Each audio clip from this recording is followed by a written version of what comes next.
To advertise with us, donate sponsorships and suggestions, email us at trendafricatv@gmail.com or call us on 773-312-0318 or 773-756-6678.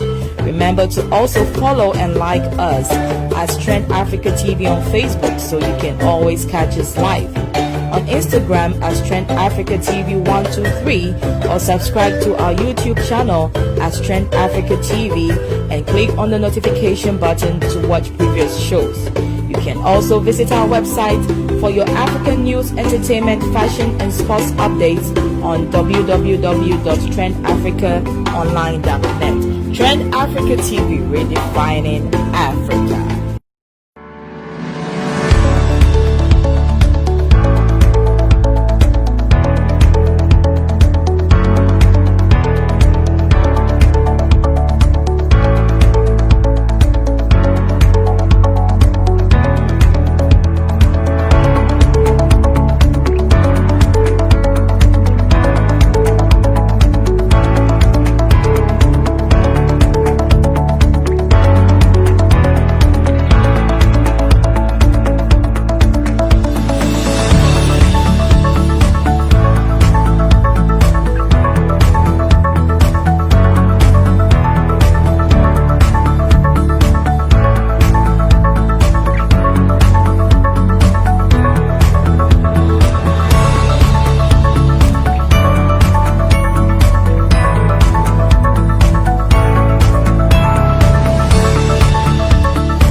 Good afternoon, ladies and gentlemen, and welcome to the second edition of Trend Africa TV. On Trend Africa TV of My Take, I'm your host, Treize Quartorze, and we're going to be talking in this edition about politics in America. As we all know, the presidential elections 2020 is scheduled for November, and the die has been cast, and we know the contenders. We know that for the Democratic Party, we have Joe Biden, and he has recently selected the senator from California, Kamala Harris.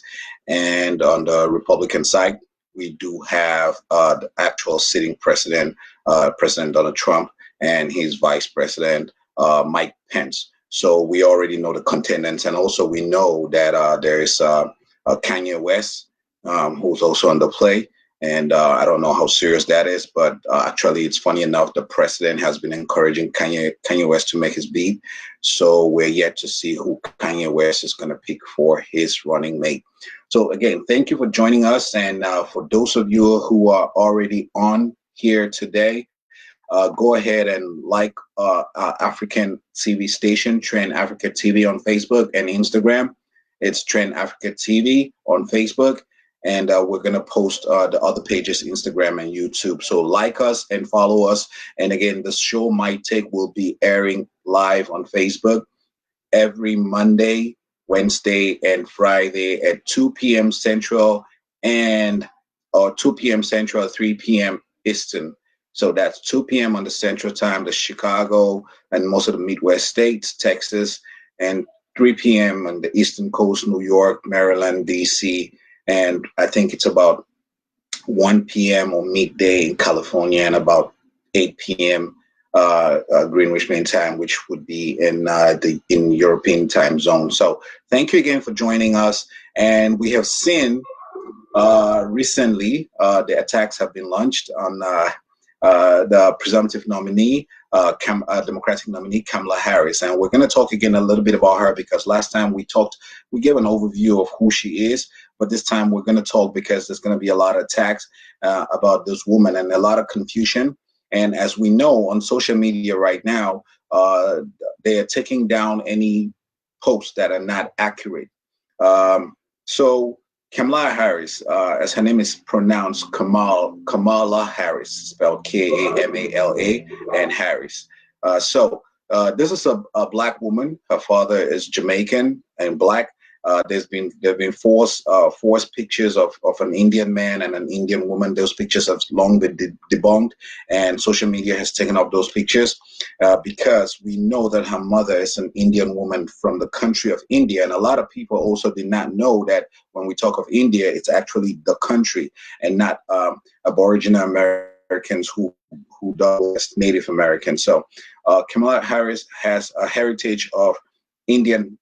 She's an Indian descent, which means she has parents from India, her mother, and she has been to India. She has said so herself numerous times. She's close to her Indian family based in India.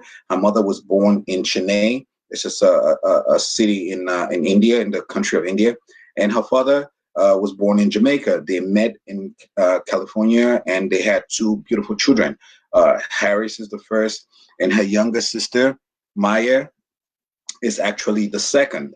And these women were raised by what Kamala Harris has said as Black women in this country.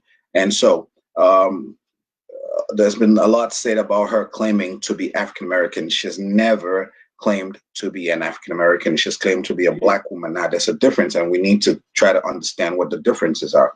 I'm a Black man in America. I'm not an African American, although in essence, I'm an African American because I am an African who resides in America. So I am an African and I am an American. So you would think that I'm an African American, but in this context of African American, they're talking about descendants of slave who came from Africa. And descendants of slave, that means you've had slave blood, you have your great grandparents, your great great great grandparents were brought here via slavery, and you're part of that generation. Those are the people who were considered African Americans. So Kamala Harris has not been considered as such. She's never claimed to be an African American because she does not have African American roots. And again, in this context, we're talking about descendants of slaves, and she is a descendant of a Jamaican Black man. And so she is a Black American. And this nuances all exist because of the confusions in this country. America is a race-driven country that everybody has to be in a specific box. And everybody in America fits in two or more races except white people. So they had the one drop rule that said, if you have one drop of any kind of blood, then you're no longer white. So only whites are pure at that time, were pure, considered to be pure, right? For you to be white, you had to be pure white.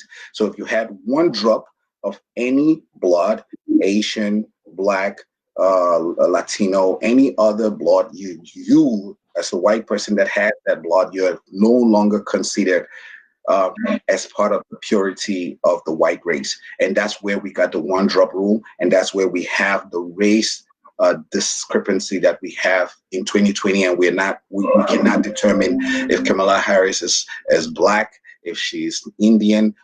Everybody's confused. So that has been said. This is 2020. That happened over 100 years ago with the one drop rule, over 60 years ago with the one drop rule. So everybody needs to know that Kamala Harris is Black and Indian.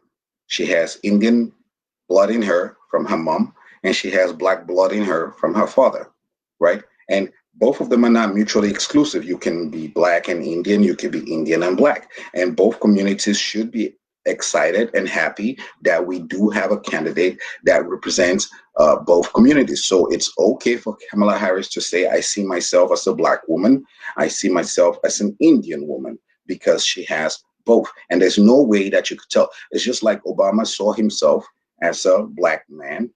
They keep saying he's an African American. He too does not have slave descendants. His father was a Kenyan, and his mom was a white woman from Kansas. So Obama also fit, and he had exactly the same insults, the same line of attacks. And also they have already started questioning Kamala Harris' birth. So now that that is out of the way, and we know for a fact that Kamala Harris is a Black woman, right? and an Indian woman. It's okay if she decided to swear in Congress as an Indian woman. That is a first. She went in as an Indian woman because she has the right. She has those options available to her. She can say, I'm an Indian woman today, and she can say, I'm a black woman tomorrow. That's okay because, again, like I said, both parents, she has both bloods in her, she has both conditions in her. So when people are posting on that she's sworn in, that she when she was sworn in as a senator, she's sworn as an Indian woman, and today she's running as a black woman. I don't see where the discrepancy is. I don't see where the confusion is because if I were to run for office today and decided that I won an election, I would I would say, or for example, don't use me because for me it's clear cut. I'm not going to use myself. Let's use, for example, Tiger Woods. Tiger Woods. If Tiger Woods was to run for office today, we've long almost forgotten about Tiger Woods with his issues, but let's bring him back in the news for a little bit. So Tiger Woods was to run for office today, and we know that he also has East Asian descent blood in him, and he has black blood in him. And he has always said more so he doesn't identify with the black, and that also created a force in the community. But if Tiger Woods was to run for political office today, and on the day of swearing in, and he said, I'm an Indian man running," and people are going to raise BA in all arms. No, because he is creating a first. He's saying that I am the first Indian man. I'm using part that's my mom's blood. I'm the first Indian man running for office. And that's perfectly fine. And now we must understand where the root of all of this is coming from. In the last 10 years, 10, 15 years, but recently in the last 2, 3 years, in fact, this started mostly when Obama was president, when we saw a faction, a small minority, a very tiny minority of the African American community starting to alienate itself, and they created what is called ADAS. ADA stands for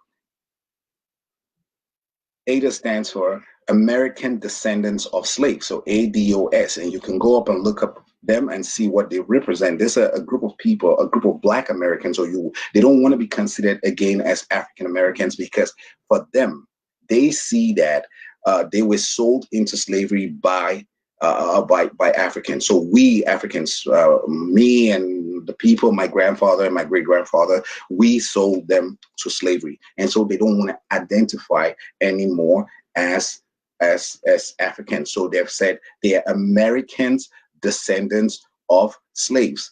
So it's ADOS. You could type that in Google right now, and if you disagree, post up a comment, or you can call. We have the numbers to call, and my technician will post that number shortly. So all of you who want to call, you could use that number. The number is 773-312-0318. So you can go ahead and call. So for ADOS, these are the people pushing Donald Trump. These are the Black people supporting Donald Trump for the most part. And a lot of Africans who have no concept of why they are supporting Donald Trump and just joining in the movement. I need to let Africans who were not born in America understand that you were never going to be accepted by these people. They see you as the clear enemy. They see you as the people who sold their forebearers into slavery. So you should not just follow, and because you see a group of Black people supporting Donald Trump, and then you're just following that, oh, you know what, he has done this, he has done this, there are Black people supporting them.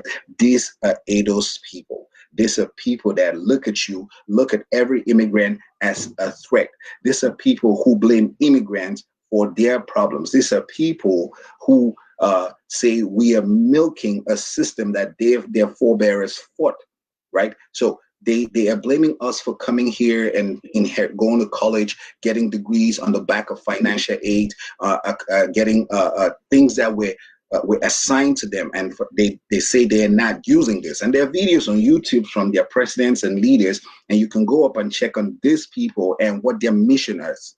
And these are the people promoting Donald Trump from the Black stand. So you might think that the Black community is essentially behind. And what they're saying is that we want a true Black, a true African American with slave blood to run for president or to be elected in one of the top two offices, which is president or vice. And it has not happened in the last two presidential cycles. So in Obama's case, he was not an African American because he did not have slave blood in him. And they voted, but they were like, we don't need a repeat of this.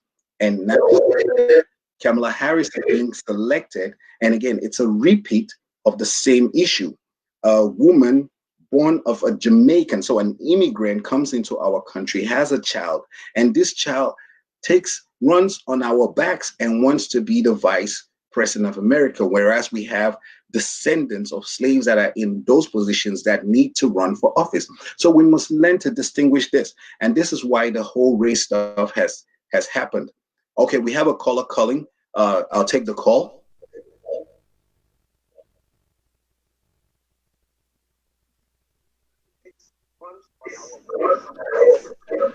Hello, caller.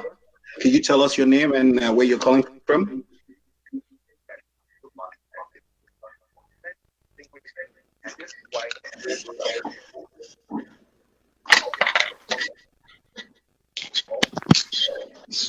Is the caller on there?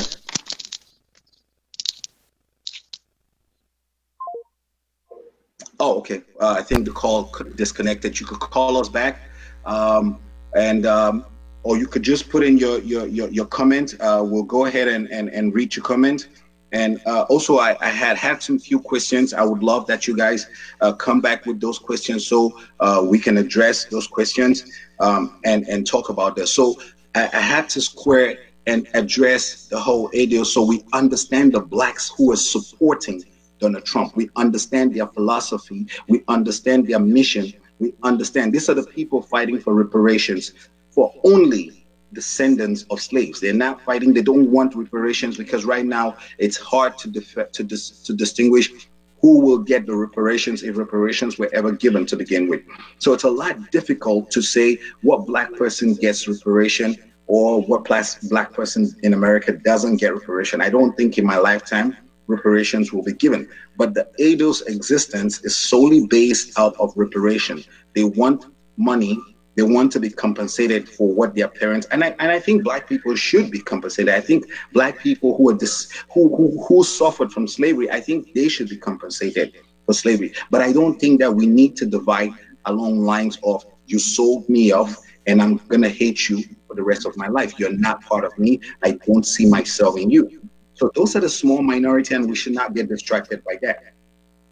Now we have the larger majority of the African American community that's going to coalesce. This normally happens in every election cycle where we have our differences. We think that Kamala Harris, and we're going to talk about her record here in a little bit. So we have our disagreements, but we're going to talk to the leaders. That's why we have leaderships in a lot of positions. So we're going to talk to the black leaders. We're going to talk to the people that matter, and they're going to come together. I have a delay in my feed. I'm sorry. I'm going to take a commercial break right now so I can work with my technician because apparently people are calling and we're not able to get the call. So I will pause right now and get a commercial break and then sort out this delay in feed, and then we'll come back. So you guys stay put and we'll develop at the other side. Thank you. Are you looking for photography service for your upcoming event? Is it a wedding, an engagement, or a special event? Look no further. Jojo Texan Images is here. Hire him today for great quality pictures, a quality service provided on the day, and a great personality. Jojo Texan Images is on social media. Follow him Instagram and Facebook at Jojo Texan Images or call him 312-450-5235 and book your appointments today. Jojo Texan Images. Simply excellent. Book him now.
And thank you for that patience. Thank you guys for staying on.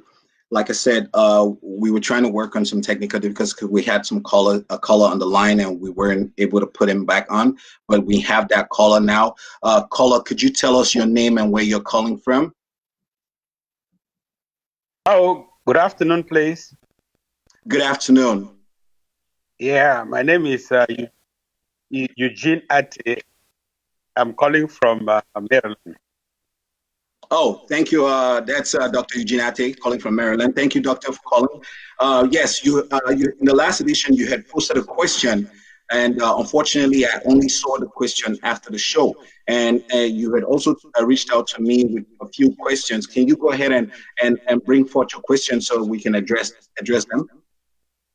All right. My first question is some sort of trying to give you the opportunity to explain to your African audience Kamala Harris' stand on LGBT. She's been an advocate for LGBT since 2004. And knowing your personal take on LGBT, and for you now to be addressing the African community largely and trying to sell Kamala Harris' candidacy as the vice presidential nominee, how will you explain to an African that he or she should actually go out and vote for a champion for the LGBT movement? Thank you for that. Recently, 4 states Okay. have passed legislation which mandates the teaching of LGBT issues in preschools. What are your takes on that particular topic?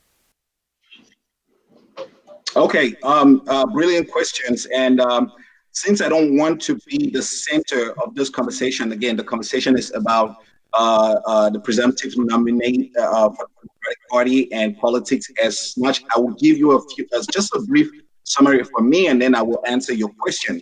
For me, I think that I don't support a teaching of LGBT history or anything in any preschool. I still think that this school should be a place where we are taught the values of life, accepting of LGBT and teaching that. For me, I see that as imposing of standards to other people. That's something that's not no disrespect to the LGBT community, but I just disagree. And I would think that in like private schools where the curriculum is a little different, they don't have the ability to impose. This is left only within the public school system. And for me, I have a choice to decide if my kids will go into a public school to learn that, or I would send them to a private school where I feel like they're getting the material they need to get. I would teach my kids about LGBT. I would teach my kids about acceptance of other people's lifestyle and lifestyle orientation. That is my job as a parent and not a government's job to teach my kids what I don't think I want them to learn at any particular time. So that is said about that answer. Now, your question about how have I transitioned knowing exactly my stance on some of these issues and supporting a candidate who is technically referred to as very liberal on LGBT issues. Any African living in America in 2020 knows what the laws of America are. The laws are you will not discriminate against anybody on the basis on race, gender, or sexual orientation, or their handicap or not. So whether somebody chooses to be, whether somebody is not a choice, but whether somebody is LGBT or not LGBT does not change what you believe. But the law specifically says you will not discriminate against them. The law specifically forbids you from prejudging them, right? So they are all inclusive. We work with LGBT co-workers. We go to school, we go to parties, we hang out with LGBT co-workers. Has nothing to do with my belief system.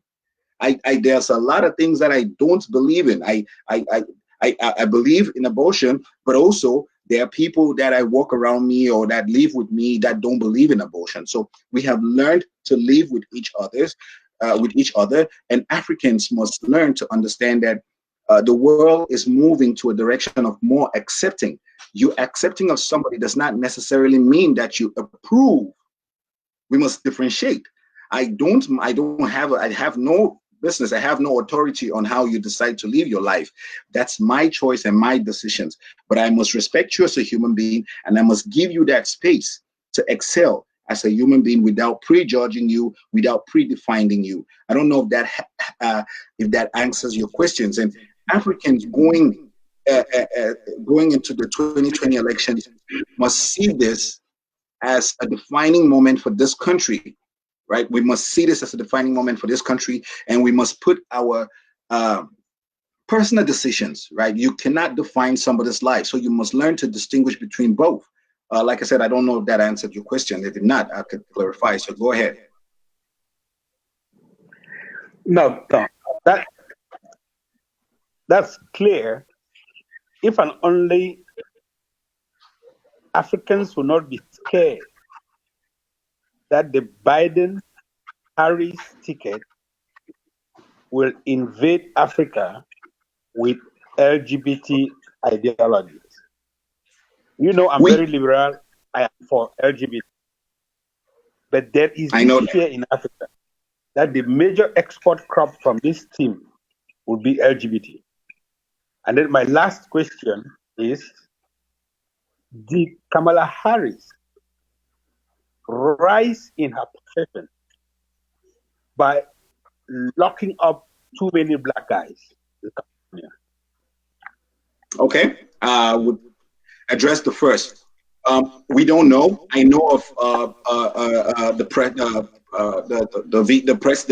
the Democratic nominee for President Joe Biden stands extremely because he had pushed Obama in the box when he had decided that he thinks that it's time for the LGBT community to be allowed to get married, and Obama had to make a hurry up speech in that same stand, and before long, the legalization of gay marriages was done in America. So Joe Biden was a main architect for this. He kind of like boxed Obama because Obama had always been a companionship president. He had always advocated for companionship. He just didn't think that at the federal level, marriage was something that he was okay to support until during one of the Sunday meetings show rounds, Joe Biden did corner him.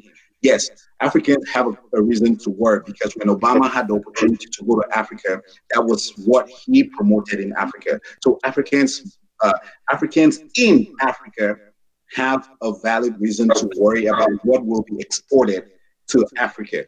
And we must respect each country's values and what they represent. We cannot impose to them what we think should be good for them. And I have a problem with that because when Obama went to Africa, when he went to Kenya, this is the message he brought to Kenyans. He might have said other things, but that was predominantly the message that he brought to Kenyans. So do Africans have a reason to worry? I would say that was when they had to worry. But Africans living in America, it's a different ballgame. You have to worry about your day-to-day progress, how this country is driven, and then you also have to worry about what would be exported back to your motherland. So Africans have two worries. And the world has changed from when Obama was president. We've become more accepted of the LGBT community, right? And we've become more open to it. On Facebook every day, we talk about it. We talk about changing Africa to become more involved and more accepting. But that's going to be Africans to decide. Africans have to make that decision, whether they want to change their laws to be more accepting. I am not going to make that decision, and I'm not going to tell Africans what should work for them. I'm going to let them figure out what works best for them. So here, the Africans living here have to make the decision if the last 4 years has been the best 4 years of their lives, or do they want to continue if it has been the best 4 years and they want to continue that, or they feel like this has been enough and we need a change. And it cannot rest only on a small policy, which is the LGBT community. That's still a small fraction of the progressive wing. There's still a lot more: healthcare, the economy, taxes, minimum wage. So there's still women's rights. So there's so much to decide, and not just focus on the LGBT community. The LGBT community is there. They're very powerful. They're a powerful a wing, and they're going to push their agenda. But that is still a small proportion of the entire progressive agenda that needs to be driven in the next 4 years. Now, on the issue of Kamala Harris locking a lot of black men, that narrative has come up, and it has been a difficult. And one of the things I like about that narrative is because I have seen Trump struggle with that narrative. I've read conservative papers where it has been said that they don't know how to paint her. Is she too tough on crime, or is she lax on crime? And for blacks in America, she is seen as too tough on crime, which would be a good thing for the Trump campaign, because they want to portray somebody as, which would be a bad thing for the Trump campaign, because they want to portray her as being too weak on crime. On the other issue, should she not do her job? Now, I wrote this the other day. This Kamala Harris is still a woman, and we cannot forget that a woman is set on a different set of standards. She is measured differently from every other person. Women are not given the same opportunity as men. This is a woman that did her job. There is not a single man in jail that Kamala Harris locked up that was not a criminal, right? So we are saying that she was too tough. These are criminals that she was, again, she just did what needed to be done. The judges were the final people that put the nail on the coffin. The judges determine if you're going to jail or not. It's not her job. Her job was to prosecute the people that were brought in front of her with the evidence presented to her as criminals. And that's all she had to do. And unless we forget, a woman with that much political ambitions, we must understand that she must dot all the I's and cut all the T's for us to be able to regard her or see her as fit to be in office. So she has to push the boundaries. She does not have the luxury or opportunity to be lax on crime, or to be seen as weak on crime. That would have been destructive of her if that was even the case. So I don't think that she was hard on black men. I want to push the narrative that we need to educate black men to commit lesser crime. We need to be able to have a conversation that black men should not be seen as pro-crime. We should not be worried whether somebody is hard on crime or not hard on crime. We should push the agenda that you should be lesser. You should commit lesser crimes. You should focus on the things that make you a productive member of the society. You should start a business. You should go to school. You should finish college, and all of those things. And most importantly, you should vote. So this narrative of she locking black men, I think it's stale. We need to get past that. She locked up criminals that needed to be locked up. Dr. Eugene, are you there? Yeah. No, thank you very much. I'm okay with your response. Okay. And if you have any other questions, please do not hesitate to call. You're welcome. Thank you.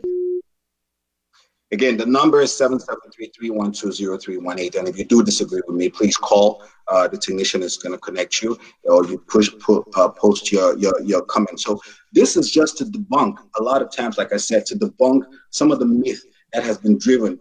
And we've had a country that is very divisive. We've had a country that has gone through racial inequalities, racial hate, racial purification that we've never seen before. I've never seen this type of fear in all my life. And this is why, because we have a president who's not able to break down, to be a leader in the moments given, to bring the communities together, to bring all the racial communities together. We have been divided across racial lines. And now we are still following the narrative. Kamala Harris is not perfect. There's nobody in the political sphere that is perfect. If I decided to run for office, Like you hear the caller, they're going to hit me hard on my LGBT stance. That's going to be my major drawback. They're going to talk about my stance and my views on my LGBT stance. That's just how politics is played. There is not a candidate that's running for president or for any office that has a perfect 100% record. But we need to look at the bigger picture. We need to look at what that person brings on the table. We need to see if that person has learned and has evolved and is changing and is becoming more attuned to the society they live in. Now, Kamala Harris started as a DA in San Francisco, right? Of course, that's a long time ago. She was a DA. She was a DA from 2004 to 2011. That's a long time ago. There were things that she did then that now that she's running for vice president, she has understood that those were not decisions to take. If we each contrast each and every one of your lives, we will see things that you did when you were young and when you were a kid, when you were a teenager, when you were a young adult, and you're going to reflect back and say, I shouldn't have done those things, but they're all teachable moments. They're all learning moments. So we cannot go back and say she was harsh. And there are things that she did. There are things that she did wrong, like when she was AG of California from 2011 to 2017. And I would love that if this platform could get Kamala Harris. So I would ask her this question.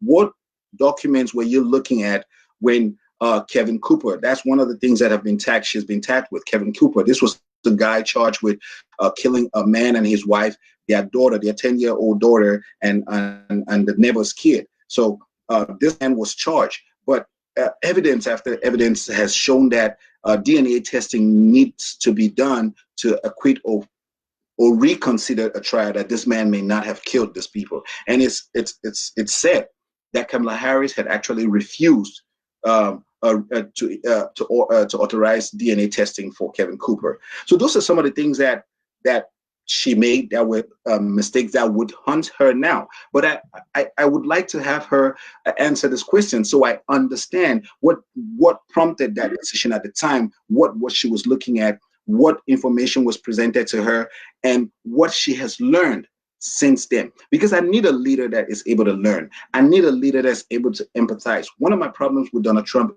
is his inability to learn and his inability to empathize. Donald Trump in 3.5 years has never said, he has never assumed responsibility. He has never said it was a mistake. We shouldn't have done this and we shouldn't have done that. And I have a problem with a leader that cannot empathize. I have a problem with a leader that does not have an ability to accept responsibility of the mistakes that have been committed within his administration. And I'll tell you, if Donald Trump was able to accept that this decision was wrong and we should change course, I think somewhere along the line, I would find a way to see him as a man fit to be president, right? I come from a country that has the same kind of leader as Donald Trump, and that's Cameroon and Paul Biya. So when I see Donald Trump, I see a man envying to try to be like Paul Biya. So there's no way for me to see Donald Trump and like him when he cannot see the mistakes in himself, right? In 2011, there was a quote that Obama had made. I think 2011 or 2012, when he said, the buck stops with me. That is a president that is assuming responsibility, taking ownership of a problem. We have the coronavirus. It's been driving since March, and we've seen the exponential numbers, and we've seen Americans die. America is leading the race of the number of people who are affected, 1 point something million and climbing, and so many people are dying, and there are no tests. And we have a president that says if you stop testing, you will stop the increase in the coronavirus. We have a president that goes with just on the fly. His conversations are never measured, and people don't see this as a problem. People don't see this as a problem. How do we solve the coronavirus? It's been with us for 5 months. The rest of the world is starting to open up. The rest of the world has controlled their onset of the coronavirus. They have leveled up. And when we thought Italy was about to explode, Italy went up the curve, came back down, and they're leveling up right now. So how does America, with a president like Donald Trump, who has had his first major catastrophe, which is the coronavirus, how do we re-elect a president with a pandemic in place? The 2008 a housing crisis defined the economic market. It defined the crisis in America, and we needed to elect a president. We needed to elect a president who could handle economic crisis of that magnitude. In 2008, when Barack Obama and Senator John McCain at the time were running, and we had George Bush, who was finishing his last term and couldn't run, who didn't know how to handle a situation, but he was finishing his term, and he was handing that over to the next person. So we were going to elect a candidate who could solve that problem. It's the same situation in 2020. We have a president in his first term. He has the opportunity or the option to continue for a second term, but we have a crisis. We have a national crisis. We have more than one. We have police brutality. We have a race crisis, and we have the most important, the COVID-19 virus, which he continuously insists to call it the China virus. Conversation for another day. But we have three major crises in America right now, right? And do we elect a president that has created the first two? He has encouraged police to be violent, and he has promoted racism and racial discrepancy in America. So he promoted the first two problems. He is the architect of the first two problems. The third problem was not his. The third problem is has been a pandemic, a worldwide problem. But the third problem has seen the mismanagement of this problem.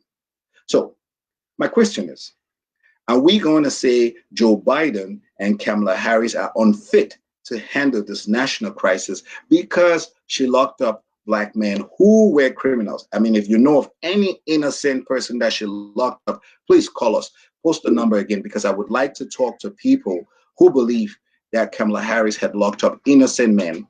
773-312-0318. Call me, and we should talk about the people that she locked up. Again, we're going to take a commercial break so we can go through the questions, and we'll come back and I'll be able to talk about the questions, because I see a lot of comments are coming in and I don't want to miss any of those comments. So a short commercial break and we'll be back shortly. Hi, my name is Ochiame Kwame the Rap Dancer. Coronavirus is a stubborn one, and because of this small virus, the whole world is on lockdown. But hey, hope is not lost. When you need a doctor, you mustn't go anywhere. All you have to do is to call mobile doctors. They will send a doctor to your home, send a fleb to come and take your blood sample.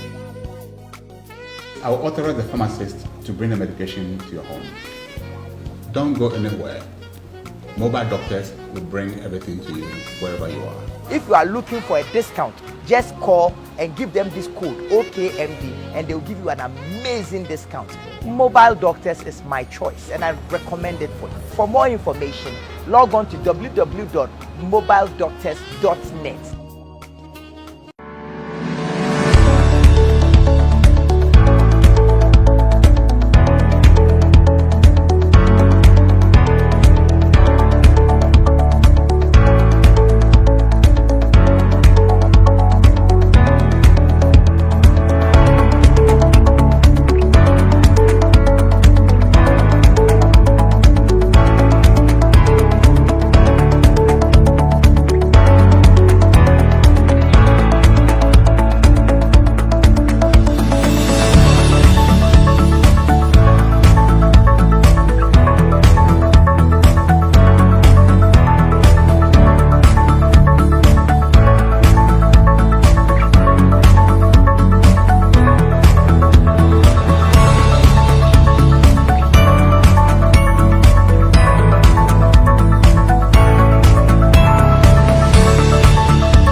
Thank you, and thank you for being patient.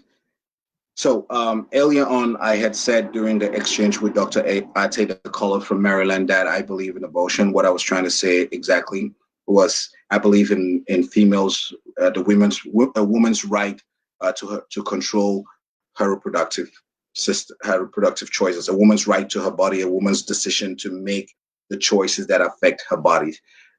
So that's actually what I was trying to say, and that's a slight correction I was trying to make. So a few questions have come up. And thank you all for watching. Thank you all for sharing. We'll continue to have this conversation about the political landscape of this country. And like I said, as Africans living here, if you are a U.S. citizen now and you are eligible to vote, which means, I mean, you could be a citizen but not eligible to vote because you might record. But if you're eligible to vote, you should register to vote because voting, it's very important. One of the mistakes people make is they complain about everything, but if you ask them, did you vote? Did you vote to make the changes within your community? Did you vote to make the changes within your state? Did you vote to make the changes in your country? They will tell you on all three counts, I don't believe in voting and I did not vote. And if you don't vote, you cannot complain. And by the way, we should not engage in conversations about change with people that don't vote. For you to be able to complain about change, about school, about the police, about laws, about systemic racism, you must be voting. You must vote. That's the only way we change this country. Systemic racism is not going to change because somebody likes you, because you're protesting. Systemic racism is going to change because we go to the ballot box and vote the people with the drive and ambitions to change systemic racism. That's the only way I know of. There are no other ways to change systemic racism or community problems that are plaguing our various communities. So thank you all for watching. Thank you all for liking the page and sharing the page. Michelle Watson says she refused to sign bills that require cops to wear body cams. Says to me isn't a good look. Michelle, I have to disagree. Actually, Kamala Harris was the architect of body cameras. She authored body cameras. Now, in that statement, she did not mandate police officers in San Francisco, where she was a DA, and I think also when she was AG, to wear it. So she did not make it a must, but she's one of the architects that pushed for body cameras on the police. But if they wore it or they did not wear it, is where people have a problem with her. Like, you did not mandate police officers to wear the body cameras at all times. And like I said, that's a learning experience because nobody knew that the country was going to be embroiled in George Floyd, because the changes, these things are coming up now because of what happened to George Floyd. And everybody is standing up, white, black, Asians, Latinos, and saying that we need to change the political landscape. But the narrative of defunding the police, the narrative of destroying the police or breaking down the police would only do disservice to the Democrats. So we need a top cop. We need somebody who has been tough on crime. Crime still needs to be addressed in America. America is still one of the most crime-prone countries in the developed world, rather. So in all the countries in the world that are like America, Japan, Germany, the UK, and most of European countries that are developed countries, America is still, if you look at the statistics, America is still the highest crime country, right? So we cannot just say, okay, because this thing is happening, we just need to get rid of the police. There are measures that we need to take. We still need to be safe in our homes. We still need to make sure that people don't break into our homes. We still need to make sure that our kids are not raped. We still need to make sure that our stores, our businesses are not looted into. We still need to understand that we need a form of security. And so having a person like Kamala Harris, who has been DA, who has been AG, and who has been tough on crime, and who understands now that I made a lot of mistakes letting bad cops get off easily, it's a good thing, because then I expect her to fix some of the problems she helped cause. I expect her to understand best, more than me, because she has seen information that I have not seen, to be able to tell her a problem that protects me as a black man in America, because black men in America are endangered species. We're being killed crazily. So we need to be able to have that protection. And somebody who has been at both ends of the spectrum is best placed to address the situation. And that's why I am throwing my weight behind a VP and ready on day one candidate like Kamala Harris. I didn't see anybody that had the same portfolio as her, except Elizabeth Warren. But she's also up there in age with Joe Biden, and that was not a comfortable vote for me. So that was a question from Michelle Watson. Bennett Benny says, Biden's choices of Kamala Harris, from my perspective, is the best thing that Biden did to this campaign. From every indication, she is very accomplished. Do you agree? What if he had chosen Elizabeth Warren, who I strongly believe she is well qualified? So, Benny, that's a good question, which I kind of like just echoed right now, but I will talk on that. The first episode I had actually answered this question, but I'll answer it again.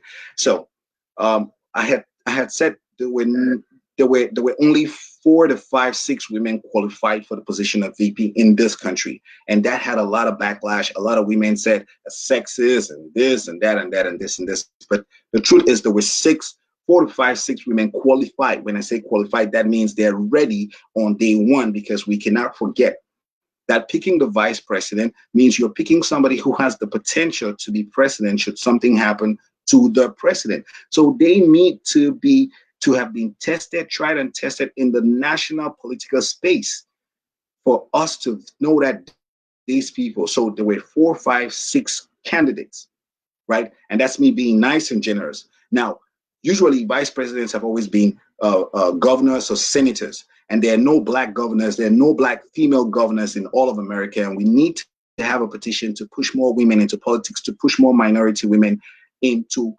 politics. There's one minority governor of New Mexico. The governor of Michigan, she's fairly new, but she's Caucasian. She's a white woman. So there's no black governor in America. So there's one black woman who's a senator, and there's one white woman who was also in the running, Elizabeth Warren. The problem with Elizabeth Warren is, as much as she is qualified, she's up there in age with Joe Biden, right? And you need to be able to have a dynamic that runs an older generation across a younger generation, somebody that speaks to the younger people and somebody that speaks to the over 50, right? So you need to have that mix. And it's the same thing with Trump. Trump is an out and out, not a Republican guy, and for him to show up the Republican vote, he needed to bring a Christian white male up in the mid 50s, 60s, that would shore up that Republican base, right? A religious conservative base. So then they saw in Mike Pence a VP that would shore up that base. And that's all Trump did for picking Mike Pence. So Biden, for me, could not have taken Elizabeth Warren because it's pretty much the same. So he needed to throw in a candidate who would speak to a younger generation, a candidate also that comes in with some flavor. She's Black and she's Indian. That's the Asian community, the Black community, the woman community. So she brings all of this to the table. So it's, as much as her qualifications, she has been DA, she has been a GAG of a state like California. She has had to deal with police reforms and police problems. And this is a candidate that has touched every facet of the current problems plaguing America right now. Police brutality, she had that in California, so she has the experience. Elizabeth Warren does not have that.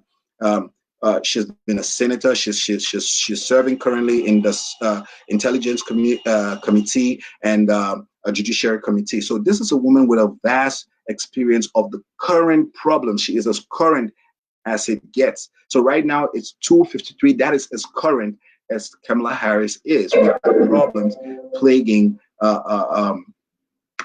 America. And I think that was a safe pick. Like I said, Trump is on auto-destruct right now. He's in a destructive mode. He's doing all the wrong things.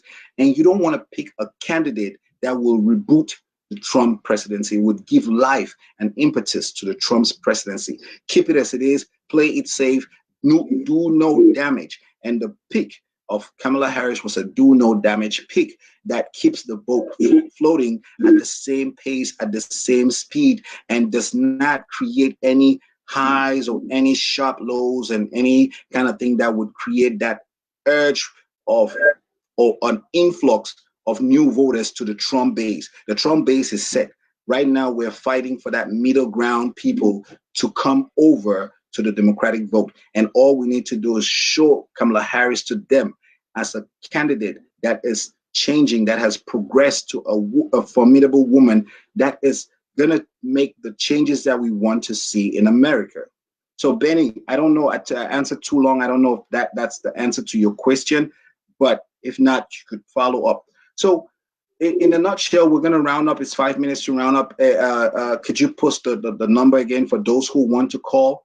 To call in right now. We're taking calls, and post your comments. If you disagree, if you're a Trump voter and you think Kamala Harris is the wrong fit, post your comments. Let me get your comments. Let's react. Let's talk about it. If you're an ADOS, if you're one of those American descendants of slaves and you don't like Africans, or you disagree with all of this, please come into the comment section. Let's have a conversation. The way we are going to solve American problems is by having this type of conversations. We're not going to sit and disagree. I understand your pain. I understand you seeing my forefathers, me and everybody as part of the problem and putting you where you are today, and you disagreeing with me, an African man coming to America. But I tell you, my interest and the interest of other Africans is to make America a great country. Collectively, we can do that. So I'll take a call if there's any call. The number is there, 773-312-0318. I would answer questions in this last section before we close. So if you have any questions, please go ahead and tell me. And like I said, I would have loved to have Kamala Harris, and I'm going to phone her campaign so that we have an understanding of what had happened with the Kevin Cooper situation, so that I would best in other editions explain the decisions she made, because it's different from when you're making a decision with the evidence that are presented to you. When we're looking at it 10 years later, what should have happened? When you're on there making a decision on the fly, that's a different ball game. And once 10 years has passed and we're looking and said, you should have done this, you should have done that, it's easier said than actually done if you've been in a position of to make decisions. So and like I corrected Michelle, that she was one of the architects of body cams, and that is not being said enough about her. All that's being said is disparaging her race and saying she's not black enough. The woman is a black woman, and saying that she locked up black men. If I'm made AG of the state of Illinois today, where I live, I will lock up people that need to get locked up. And if the majority of them are black people, that's who I'm going to lock up. I have a job to do. And we need to change this narrative. We need to change the narrative. We need to empower our younger men to deviate from a life of crime. We cannot focus that. Don't lock up as many black men who commit crimes. It's a small crime. And also Kamala Harris was an initiative of I totally forgot, and I apologize, PDP program where she's reinitiating petty criminals, people who are first-time offenders, to go back to school, to get a job. And you need to be in that program so that you don't go to jail. So you have these conditions to meet so that you're not taken to jail. And it's not being said in the national media. It's not being said how many black people or how many minority, Hispanic, Asian men and women went through this program, and so that they don't go to jail. That is something that she did, and that's a reform that needs to be talked about. But we're not talking about that. We're talking about she locking this number of black men. So like I said, we have 2 more minutes. I will try to reach out to the campaign. I know she just got elected, so the lines are gonna be busy. But I will reach out to ask so I could bring this information to you guys on Monday if I have it. If not, we'll move it up to Wednesday. But we will continue to have this conversation to get the Africans living in America to get engaged in politics. We have communities that we need to build. So thank you all for joining. I have a minute. I would just go ahead and close out on a commercial. Thank you all for watching, and thank you for being part of this. If you just joined, go ahead and like the Train Africa TV page on Facebook. And I'm your host, Treize, and thank you for being part of My Take. Are you looking for photography service for your upcoming event? Is it a wedding, an engagement, or a special event? Look no further. Jojo Texan Images is here. Hire him today for great quality pictures, a quality service provided on the day, and a great personality. Jojo Texan Images is on social media.